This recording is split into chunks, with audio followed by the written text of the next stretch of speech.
This is Borneo, an island in Southeast Asia, and one of the most amazing countries on earth, full of vast jungles and beautiful coasts. We are a team from Uppingham School, and we plan to discover what amazing secrets this country has to offer, as well as to experience its culture and cuisine.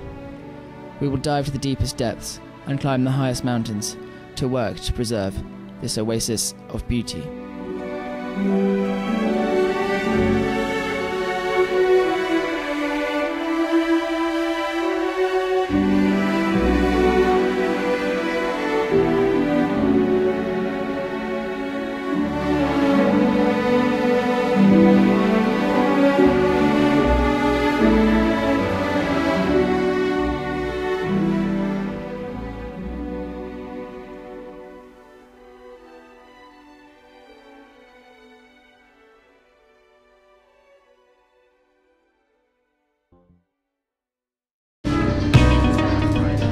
First up on the trip is the Bentan Islands. After landing in Kuala Lumpur, we take a bus to the coast, followed by a boat to get to Bubbles, our resort for the next 10 days. I don't like how I'm sitting next to it, I can't see it. Move to this side if you want to do. Oh yeah. Do you want to move to this side, Bunny? How's your arm, Bunny? Good choice, that really is refreshing, isn't it? Yeah. Lovely, isn't it? Yeah. I don't like it like that. Oh, look at the water. Oh. This is like paradise. This is amazing. This is like...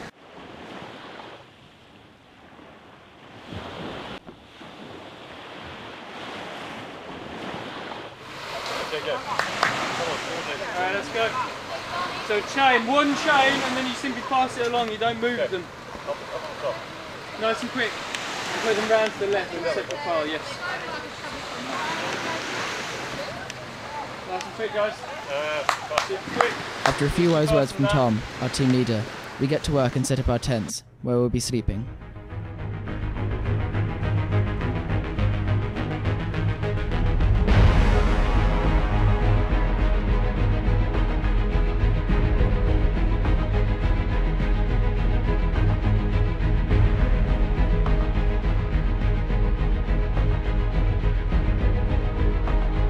The next day, we set out for a hike to get to know the island.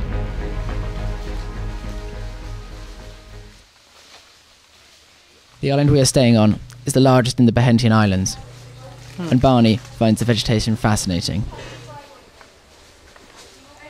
We push on through the forest until we get to the top, where we can see the ocean, and Tom finds the rocks irresistible.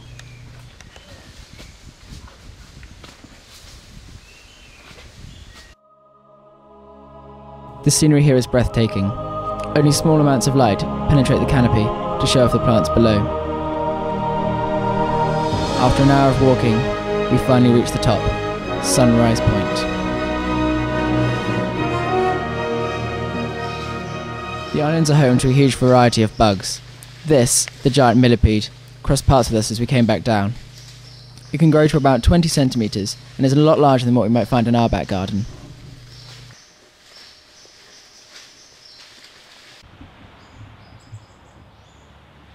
Down on the beach, rummaging around in the leaves, is the monitor lizard. It is searching for food, either large bugs or small rodents. It is slightly uncomfortable with us being so close, so it wanders off back into the bushes.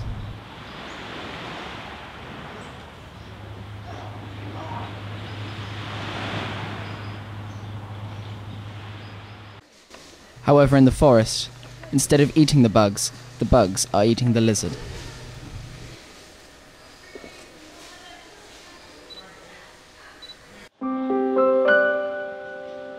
High in the trees above the resort is a flying lemur. This is one of the rarest animals on the Bentan Islands, and it is a privilege for us to have seen it. It has flaps of skin between its limbs, so when it jumps, these open, and it glides from one tree to the next, and can soar for over 100 meters at a time.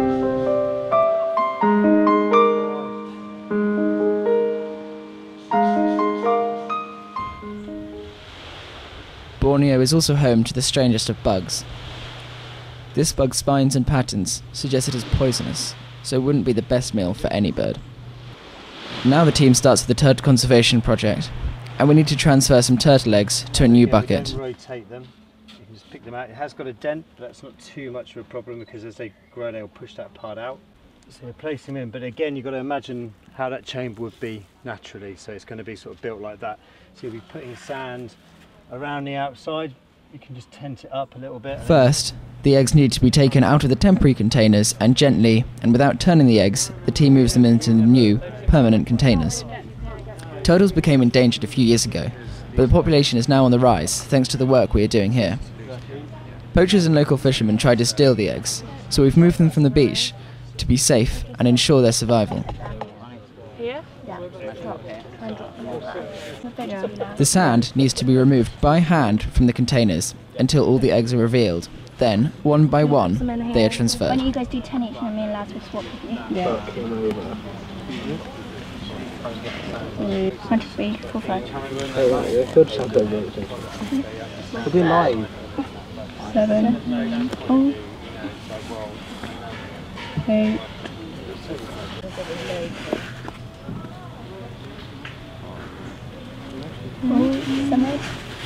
They don't feel like eggs at all, they're just like little...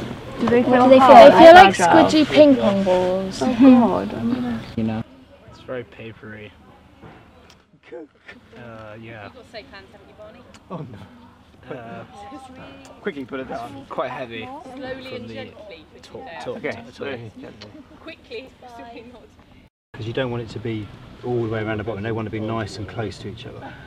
So you're going to be putting these ones on top, and then you can use that sand to put around like a wall. You know, so use that, build it up, and then when we're finished, all the extra sand goes around the outside of that, if you know what I mean. Yeah, so build a wall now and there. Does that make sense? Yeah. Which I find there. I'm just really curious to see what it looks like. Now all the eggs are transferred, they must be covered up with sand and then covered with netting to stop ants getting in. But now we can just chuck it on, right? No. Can we chuck it on? No. Yes. Can we chuck it on, Jess? Let's roll down. Gareth? Yes. The other camera's Where is the ball string? Again, really sad.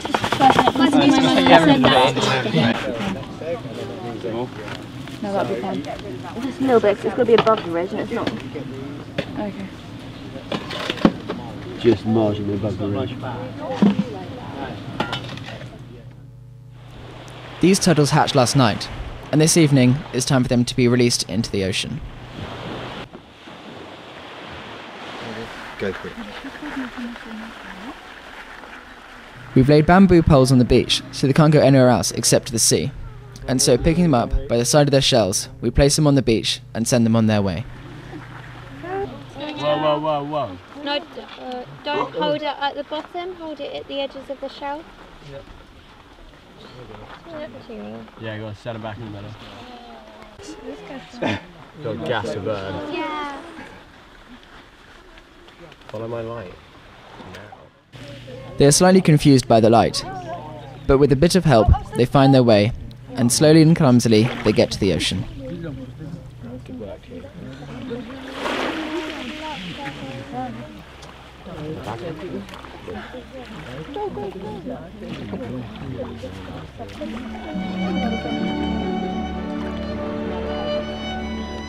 Even though they have never swam before, they do it like pros, without a worry.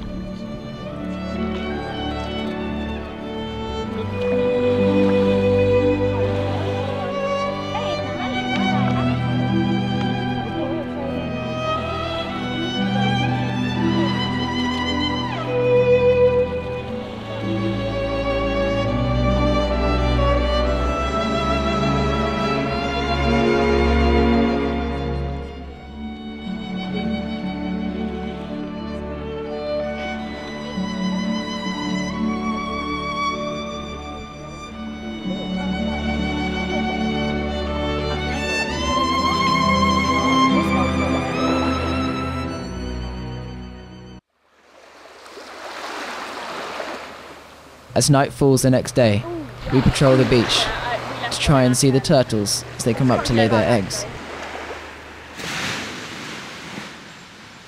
The turtle hauls itself up the beach, using its front flippers, to find a suitable place to lay away from the high tide mark. Once it has found a good place, it drives its front flippers into the sand to throw it away. It could take many attempts to find a good place. She can easily hit roots or buried rubbish, so can't lay there. If that happens, she has to move and dig again.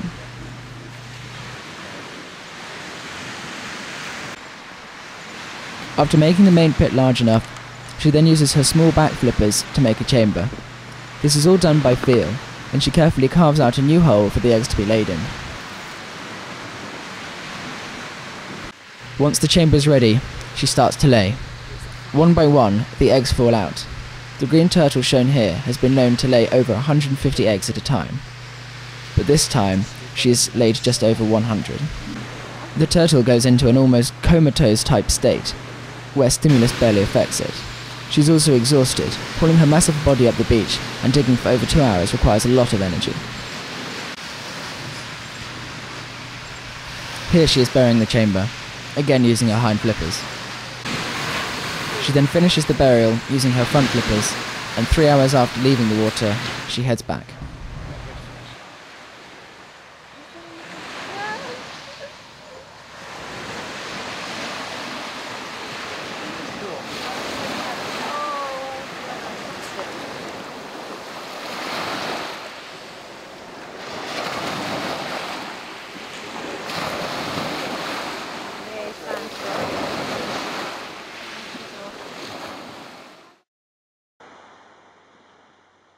Gareth was kind enough to lend me some clips of when the turtle was up in the early morning, and you can see more clearly what she is doing.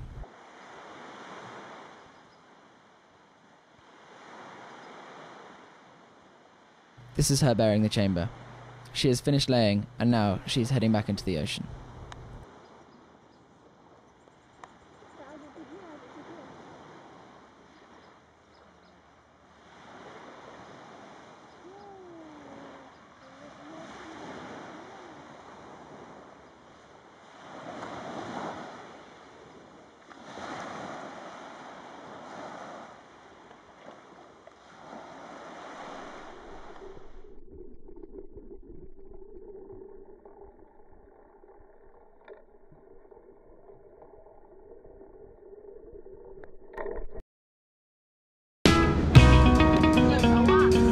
We've left Bubbles and flown to Kinabalu, and we are on our way to the Metre of Rainforest project, where we'll spend the next few days, sleeping in a longhouse and working in the jungle.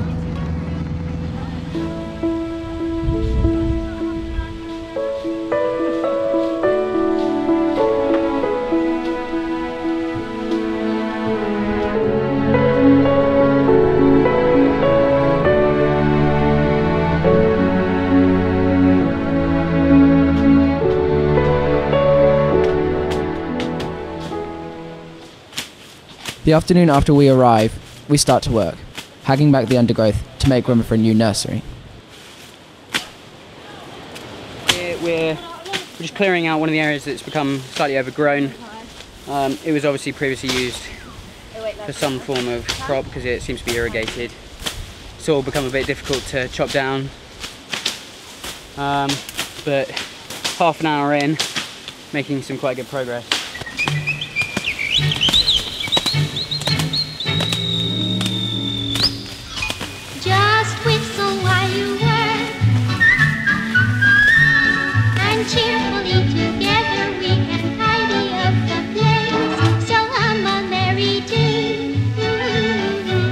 Once the bushes are out of the way, we grab some mattocks and start tilling the soil.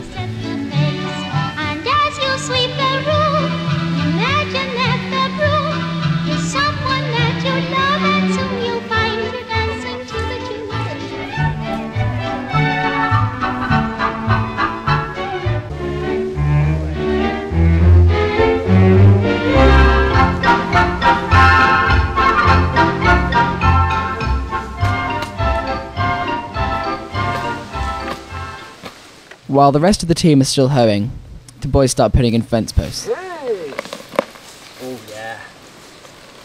Oh. Right. Love it then. Right, spade me. She's a pig. Oh, it's all fucking juicy. Yeah, more on the other side. Hang on, wait, it's the other side.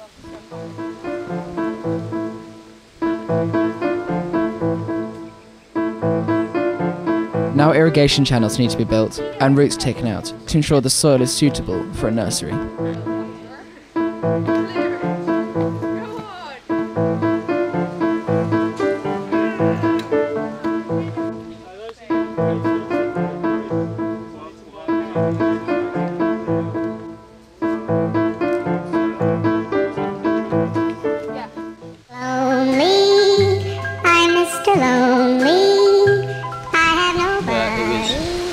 A blister that popped.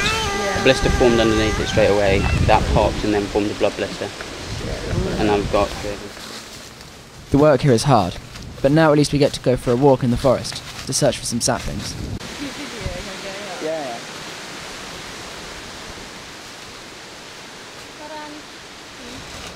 Say hi. How are you? How do you think? How long don't we'll be here? Oh, that's not the attitude, Frank. Look at the wonderful scenery.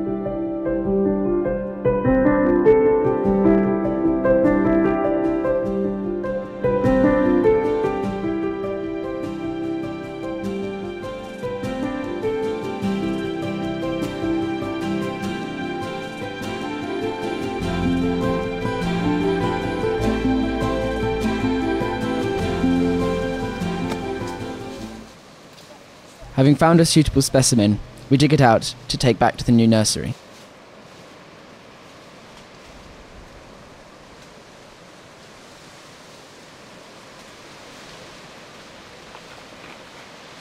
Walking down. Woo! Guys, you got that on film. Really am.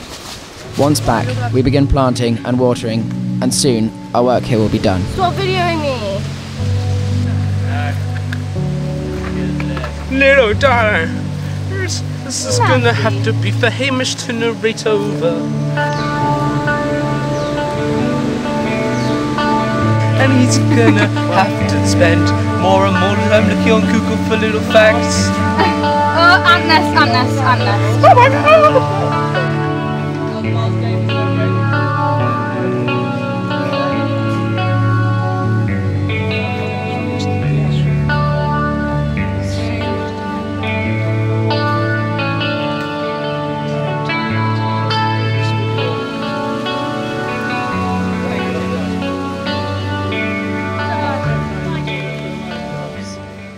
Yeah, we're done.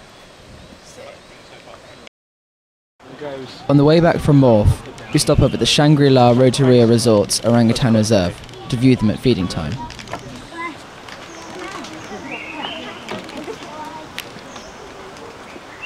They don't need this food, however, but you have to pay to view them, and that is what keeps this reserve running, as well as from donations. These orangutans have been saved from people's homes who keep them as pets, or saved from poachers if they have been orphaned and are alone in the jungle. This project is to ensure that the rapidly depleting orangutan population is saved, so that sites like this can be seen in years to come.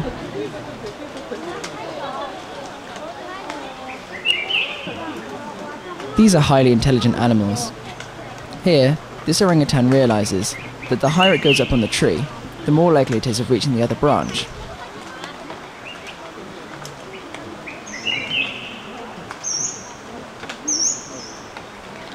Once it has reached the branch, instead of instantly jumping, it takes its time and thinks about the best way to cross without falling.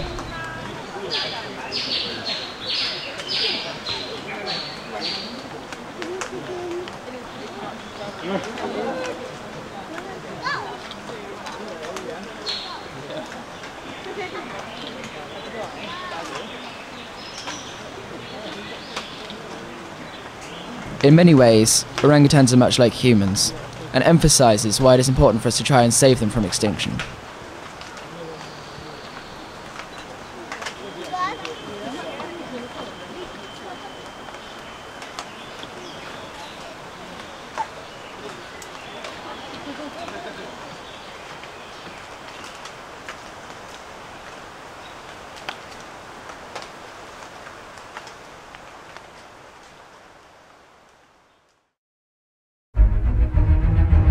The final stop on the expedition is Mount Kinabalu. We aim to climb all the way to the summit, 9,000 feet up.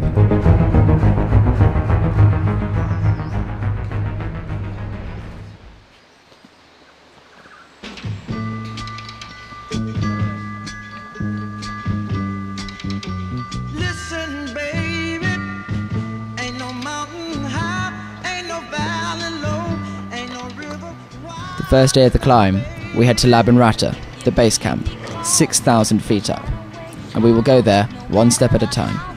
Don't worry, baby. Just call my name, I'll be there in a hurry. You don't have to worry, 'cause baby, there ain't no mountain high enough, ain't no valley low. Not feeling well. Bit on I'm joking. My birthday, I can say what I like. birthday boy. Woohoo, Right, it's my Hamish, are we ready? birthday. Everyone is tired, and even I am becoming slightly altitude sick. But one creature that lives here the whole time is this squirrel. It is used to the altitude, so it jumps freely from log to log, trying to steal our food.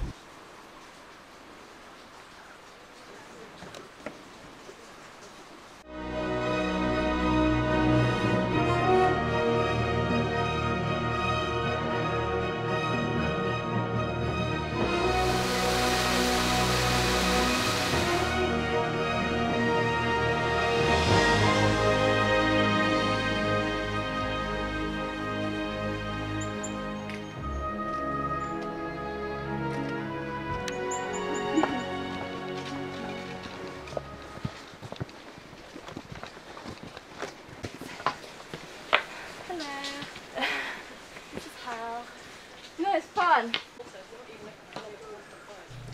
We are about halfway up, and everyone is exhausted. But soon we will leave the forest and be confronted with rocks and fog.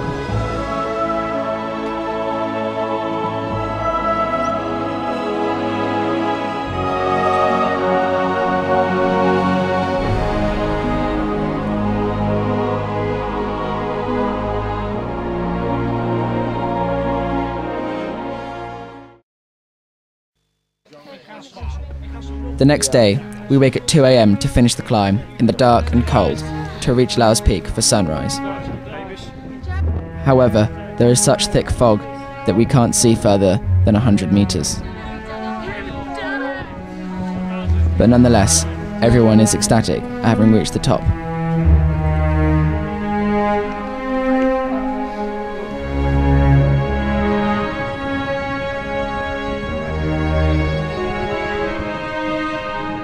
Slightly lower from the summit, however, the clouds lift, and the surrounding countryside is brought into view, and it is a breathtaking sight.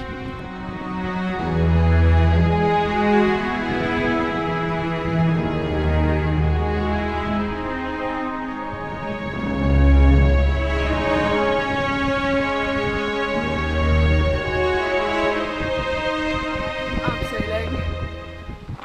Hi, Hamish. Woman.